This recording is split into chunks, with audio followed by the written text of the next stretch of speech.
Hello students, today we are talking about methods of selection. The method of selection is usually divided into two parts, unscientific method of selection और scientific method of selection. जो ये unscientific method of selection है, इनका base जो है, इनका आधार क्या है, वैज्ञानिक तरीके नहीं होते, वैज्ञानिक या ऑब्जेक्टिव प्रोसीजर्स इनका बेस नहीं होते हैं। और जो साइंटिफिक मेथड्स हैं इनके ये जो है वो ऑब्जेक्टिव और साइंटिफिक मेथड्स पे बेस होता है, इसलिए इनको साइंटिफिक मेथड्स ऑफ सिलेक्शन कहा जाता है। अधिकतर जो साइंटिफिक मेथड्स हैं वो यूज़ किए जाते हैं, लेकिन फिर भी हम इसके बारे में जानना ज़रूरी है। हालांकि इन तरीकों को बहुत कम यूज़ में लाया जाता है, लेकिन फिर भी इनको जानना ज़रूरी है। जैसे फिजियोनॉमी, किसी की फिजिक को देखकर उसके कैरेक्टर के बारे में या उसके एबिलिटी के बारे में, उसके इंटेलिजेंस के बारे में पता लगाना, ये उचित नहीं है या वैज्ञानिक नहीं कहा जा सकता। लेकिन फिर भी कई बार क्या होता है, शारीरिक गुणों के आधार पर या उसकी शारीरिक विशेषताओं के आधार पर, उसकी हाइट, हेल्थ, फेस देख कर कि दिखने में अच्छा है, हाइट अच्छी है, हेल्थ अच्छी है, बात करने का तरीका अच्छा है, उसके आधार पर अगर किसी व्यक्ति को सेलेक्ट किया जाता है तो उसको फिजियोनॉमी कहा जाता है। दूसरा ग्राफोलॉजी, जिसमें हैंड राइटिंग के बेस पे क्या किया जाता है, अगर कोई व्यक्ति की हैंड राइटिंग अच्छी है तो उसके आधार पर उसको सेलेक्ट कर लिया जाता है। जैसे मान लीजिए इसमें बहुत सारी हैंड राइटिंग्स के आधार पर एक तरीके से अनुमान लगाया जाता है कि इस व्यक्ति का व्यवहार इस तरीके का होगा। जैसे मान लीजिए कोई बहुत स्मॉल लेटर्स को लिखता है तो उसके आधार पर ये अनुमान लगाया जाता है कि वो बहुत कंजूस प्रवृत्ति होगा, सेल्फ सेंटर्डनेस होगा। अगर कोई बड़े शब्दों को लिखता है, बड़े बड़े लेटर्स लिखता है तो उसके आधार पर ये अनुमान लगाया जाता है कि वो व्यक्ति है वो हाईली एम्बिशियस है और प्राउडी भी है। उसके अलावा अगर मान लीजिए वर्टिकल अगर लिखता है तो उसमें ये माना जाता है कि वो सेल्फ कंट्रोल है, उसमें इस तरीके का अनुमान लगाया जाता है। अगर हैवी लाइंस को लिखता है तो ये माना जाता है कि उसमें विल पावर अच्छी है। और अगर बहुत हल्की लाइंस को लिखता है तो ये माना जाता है कि उसमें इमोशनल डिस्टर्बेंस के या डिप्रेशन के हैं गुण है, या इमोशनल इंस्टेबिलिटी या इस तरीके का अनुमान लगाया जाता है। तो जब राइटिंग के बेस पर कुछ लोगों को सेलेक्ट किया जाता है तो उसको ग्राफोलॉजी के अंतर्गत रखा जाता है, जहाँ हैंड राइटिंग के बेस पर क्या है, कुछ लोगों को सेलेक्ट कर लिया जाता है। उसके बाद हम बात करते हैं साइंटिफिक मेथड्स ऑफ सिलेक्शन कि कौन कौन से साइंटिफिक तरीके कौन से सिलेक्शन के।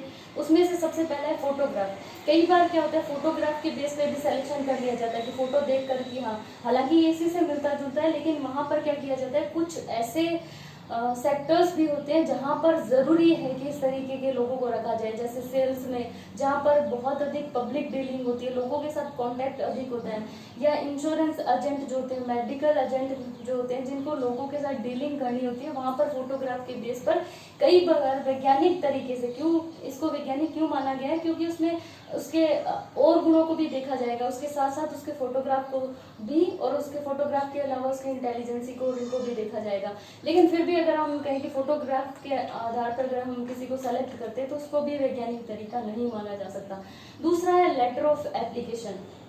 लेटर ऑफ एप्लीकेशन में क्या किया जाता है, इसमें कैंडिडेट के बारे में डिटेल में इंफॉर्मेशन रहती है, उसके नेम से लेकर नेम, एज, सेक्स, उसका एजुकेशन, उसका नंबर ऑफ डिपेंडेंट्स, उस पर आश्रित कितने लोग हैं, उसकी सोशल सिक्योरिटी, उसके बारे में पूरा डिटेल में रहता है। तो लेटर ऑफ एप्लीकेशन एक तरीके से वैज्ञानिक तरीका है जिसमें कैंडिडेट के बारे में डिटेल इंफॉर्मेशन मिल जाती है। तो दूसरा तरीका ये भी अपनाया जाता है। तीसरा जो है वो है एप्लीकेशन ब्लैंक्स। एप्लीकेशन ब्लैंक्स एक तरीके से लेटर ऑफ एप्लीकेशन से भी अच्छा माना जाता है। एप्लीकेशन ब्लैंक्स इंटरव्यू से पहले कैंडिडेट को दिया जाता है, जिसमें उसके पूरी डिटेल मतलब भरनी होती है कैंडिडेट को। तो इसमें एप्लीकेशन ब्लैंक्स दो तरीकों से अच्छा माना जाता है। इसके दो ऑब्जेक्टिव्स होते हैं। पहला तो उसके बारे में पूरी डिटेल ली जाती है, उसके एजुकेशन से लेकर उसका नाम, एड्रेस, सब उसके बारे में डिटेल में इंफॉर्मेशन ली जाती है। दूसरा एप्लीकेशन ब्लैंक्स में ये होता है कि उसकी प्रीवियस हिस्ट्री, उसकी मेडिकल हिस्ट्री, उन सब के बारे में इंफॉर्मेशन रहती है। तो जब इंटरव्यू, स्ट्रक्चर्ड इंटरव्यू की अगर हम बात करें तो उससे पहले इंटरव्यूअर को थोड़ी हेल्प मिल जाती है। तो एप्लीकेशन ब्लैंक के बेस पे ही जब स्ट्रक्चर्ड इंटरव्यू लिया जाता है तो वहाँ पर क्वेश्चंस का स्ट्रक्चर जो होता है वो इसको ध्यान में रखकर बनाया जाता है। तो जिस तरीके की उसकी हिस्ट्री होगी, उसने प्रीवियस कहाँ काम किया है, अब वो कहाँ काम कर रहा है, या किस तरीके की उसकी अपेक्षाएं किस तरीके की अपने वर्क को लेकर, क्लिनिकल हिस्ट्री अगर उसकी कोई है, और उसकी फैमिली हिस्ट्री किस तरीके की है, तो उसके बारे में डिटेल में क्वेश्चंस दिए रहते हैं, जिसके आधार पर इंटरव्यू में भी थोड़ी हेल्प मिलती है इंटरव्यूअर को। उसके बाद है रेफरेंसेस और रिकमेंडेशन। ये भी बहुत अच्छा तरीका है सिलेक्शन का, जिसमें अगर उसने पहले कहीं काम किया तो प्रीवियस फॉर्म या प्रीवियस इंडस्ट्री या प्रीवियस ऑर्गेनाइजेशन जहाँ वो काम करता है वहाँ से बहुत सारी इन्फॉर्मेशन मिल जाती है। ये अच्छा इसलिए माना जाता है क्योंकि जब इंटरव्यूअर इंटरव्यू से इंटरव्यू लेता है तो एक बार देखने से हम उसके बारे में कोई अनुमान नहीं लगा सकते, और कई बार इंटरव्यू देने वाला सहज भी महसूस नहीं करता है। तो अगर उसके बारे में ये जानना है कि उसका आचरण किस तरीके का था, या उसकी एबिलिटी किस तरीके, स्किल्स किस तरीके के थे, तो प्रीवियस जो भी एम्प्लॉयर है उससे रेफरेंसेस और रिकमेंडेशन के थ्रू हम उससे डिटेल में जान सकते हैं। ये तो तरीके हो गए कि बहुत कम यूज में आने वाले तरीके, लेकिन सबसे ज़्यादा जो यूज में आता है वो है इंटरव्यू। इसमें बहुत सारे साइकोलॉजिस्ट हैं, जिसमें ब्लम और नेलर ने और भी बहुत सारे लोगों ने एक सर्वे किया है, जिसमें बहुत सारे फॉर्म्स, कम से कम 1000 के आसपास कुछ फॉर्म्स थी। इनको दो स्टेजेस में किया, तो बहुत सारी फॉर्म्स, कम से कम ये मान के चलिए कि 2000 फॉर्म्स से जो उन्होंने डेटा लिए, उन डेटा का जब सर्वे किया तो पता लगा कि ये जो 95% जो फॉर्म्स होती हैं या इंडस्ट्री या ऑर्गेनाइजेशन होती है वो सिलेक्शन के लिए इंटरव्यू का यूज़ करती है। बाद में जो डेटा लिए गए उसमें ये जो परसेंटेज था वो बढ़ के 99% तक हो गया। तो इससे हमें पता लग सकता है कि ये जो तरीके, उनमें से कौन सा तरीका सबसे ज़्यादा सिलेक्शन के लिए यूज़ किया जाता है। तो इंटरव्यू जो है वो सबसे ज़्यादा यूज़ किया जाता है, क्योंकि इंटरव्यू में जो हमें इन्फॉर्मेशन मिलती है वो इन्फॉर्मेशन बहुत मतलब रिलायबल भी होती है और वैलिड इन्फॉर्मेशन मिल जाती है। और वहाँ पर इंटरव्यू से जो इंटरव्यूअर है वो कैंडिडेट से फेस टू फेस बात भी कर सकता है, उसके वर्बल और नॉन वर्बल क्यूज के बारे में भी, अगर वो कुछ बोल रहा है और कुछ चीज़ें वो छुपा रहा है तो उसके बारे में भी उससे डिटेल में इन्फॉर्मेशन मिल जाती है। तो 99% जो फर्म्स थी या इंडस्ट्री थी वो इंटरव्यू का यूज़ करते हैं। तो सबसे पहले हम बात करते हैं इसके ऑब्जेक्टिव्स के बारे में। इंटरव्यू, कई बार क्या होता है कि कई बार ऐसे इंटरव्यू रखे जाते हैं जहां पर हमारा उद्देश्य क्या होता है, व्यक्ति को सेलेक्ट करना, उसको प्लेस करना। किसी भी सिलेक्शन करने के लिए और प्लेसमेंट करने के लिए इंटरव्यू किए जाते हैं।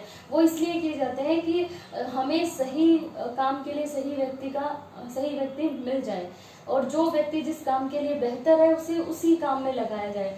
तो इस तरीके का इंटरव्यू, जब हम इस तरीके का इंटरव्यू करते हैं तो उस इंटरव्यू को हम सिलेक्शन और प्लेसमेंट इंटरव्यू कहते हैं। तो इसका उद्देश्य यही होता है कि बिल्कुल जो सही व्यक्ति है काम को करने के लिए, उसी व्यक्ति का चयन किया जाए और उसे सही काम में लगाया जाए। अगर ऐसा होगा तो कल इससे पिछले लेक्चर में भी हमने ये पढ़ा था कि अगर कोई भी व्यक्ति अपना 100% उस समय दे सकता है जब उसे लगेगा कि हाँ ये काम मैं अच्छे से कर सकता हूँ, उसमें उस काम को करने की कॉम्पिटेंसी भी है और प्रोफिशिएंसी भी है। तो ऐसे जो इंटरव्यू होते हैं जिसमें हम सिलेक्शन के लिए और प्लेसमेंट के लिए जिन का यूज़ करते हैं वो सिलेक्शन और प्लेसमेंट इंटरव्यू कहा जाता है। इनका उद्देश्य ये रहता है कि सही काम के लिए सही व्यक्ति का चयन किया जा सके। दूसरा जो होता है, कई बार ऑन द जॉब और ऑफ द जॉब, दोनों जॉब में भी और जॉब के अलावा भी कुछ एम्प्लॉयज़ को या कुछ जो कैंडिडेट रहते हैं या कुछ व्यक्ति जो रहते हैं उनको कई तरीके की समस्याओं का सामना करना पड़ता है। तो अगर उनको जॉब में रहते हुए कुछ इस तरीके की समस्याएं आ रही जिनका समाधान वो खुद नहीं कर पा रहे, या जॉब के अलावा उनके परिवार में या किसी भी तरीके की कोई समस्या आ रही है, तो उन समस्याओं को जानने के लिए जो इंटरव्यू किए जाते हैं उनको काउंसलिंग इंटरव्यू कहा जाता है। ये इंटरव्यू इसलिए ज़रूरी होते हैं कि कहीं ना कहीं व्यक्ति को ये चीज़ें प्रभावित करती हैं। अगर उसको जॉब पे भी कुछ समस्या आ रही है तो भी कहीं ना कहीं उसकी परफॉर्मेंस ही इफेक्ट होगी, और अगर घर में उसकी कोई समस्या आ रही है तो कहीं ना कहीं वो उन चीज़ों से भी प्रभावित होगा। तो उसके साथ होने वाली समस्याएं या वो जिन समस्याओं के साथ वो जूझ रहा है उनको जानने के लिए जो इंटरव्यू किए जाते हैं उनको काउंसलिंग इंटरव्यू कहा जाता है। उसके अलावा प्रमोशन के लिए और ट्रांसफ़र के लिए कई बार कई बार ये होता है कि किसी भी इंडस्ट्री या ऑर्गेनाइजेशन में प्रमोशन के लिए इंटरव्यू किए जाते हैं, और एक जॉब से दूसरी जॉब में उनको भेजने के लिए, एक ही इंडस्ट्री में एक जॉब से दूसरी जॉब में उनको भेजने के लिए ट्रांसफ़र इंटरव्यू भी किए जाते हैं। तो इस तरीके के इंटरव्यू का उद्देश्य ये रहता है कि अगर व्यक्ति बहुत अच्छे से काम कर रहा है तो क्यों ना उसको प्रमोशन देकर दूसरे काम में लगाया जाए। अगर लगता है कि ये इस स्तर से भी अच्छा काम कर सकता है तो प्रमोशन इंटरव्यू के थ्रू उनको प्रमोशन दिया जाता है। और अगर लगता है कि इस जॉब ये व्यक्ति कुछ समय तक अगर वो व्यक्ति वहाँ काम करता है और मैनेजमेंट को लगता है कि ये व्यक्ति इससे भी बेहतर इस फील्ड में काम कर सकता है तो एक तरीके से उसका ट्रांसफ़र कर दिया जाता है। तो ये प्रमोशन और ट्रांसफ़र इंटरव्यू होते हैं। उसके बाद होता है, कई बार क्या होता है कि इंटरव्यूअर ये जानना चाहता है अगर व्यक्ति के सामने कोई ऐसी परिस्थिति आए, कोई भी कठिन परिस्थिति या जटिल परिस्थिति आए तो व्यक्ति किस तरीके से व्यवहार करेगा। तो कई बार इंटरव्यूअर ये जानने के लिए भी क्या करता है, जानबूझकर कुछ ऐसी सिचुएशन क्रिएट करता है और व्यक्ति को या कैंडिडेट को बोला जाता है कि अगर इस तरीके की परिस्थिति में आप क्या करेंगे। तो जिस तरीके से व्यक्ति व्यवहार करता है वो या वो कैंडिडेट जिस तरीके से उस समस्या का समाधान करता है उसके आधार पर भी बहुत सारे अनुमान लगाए जाते हैं कि अगर व्यक्ति ने इस तरीके की समस्याओं का समाधान कर लिया तो वो इंडस्ट्री में बहुत अच्छे से कार्य कर सकेंगे या उसकी सफलता का प्रतिशत या सफलता का अनुमान लगाया जाता है कि ऐसा व्यक्ति सफल होगा। तो इस तरीके के इंटरव्यू जब इस तरीके की परिस्थितियाँ क्रिएट की जाती हैं या सिचुएशन क्रिएट की जाती हैं तब जो उस सिचुएशन में क्या करना चाहिए इस तरीके के जब इंटरव्यू लिए जाते हैं तो उसको स्ट्रेस इंटरव्यू कहा जाता है। अब हम आगे ये बात करेंगे कि जो इंटरव्यू यूज़ करते हैं हम सिलेक्शन इंटरव्यू, सबसे ज़्यादा जो इंटरव्यू यूज़ में आते हैं वो सिलेक्शन इंटरव्यू, हम व्यक्तियों को सेलेक्ट करने के लिए जो इंटरव्यू लेते हैं वो सिलेक्शन इंटरव्यू कहलाता है। तो अब हम सिलेक्शन इंटरव्यू के बारे में डिटेल में जानेंगे, इसको हम आगे के लेक्चर में कंटिन्यू रखेंगे। Thank you.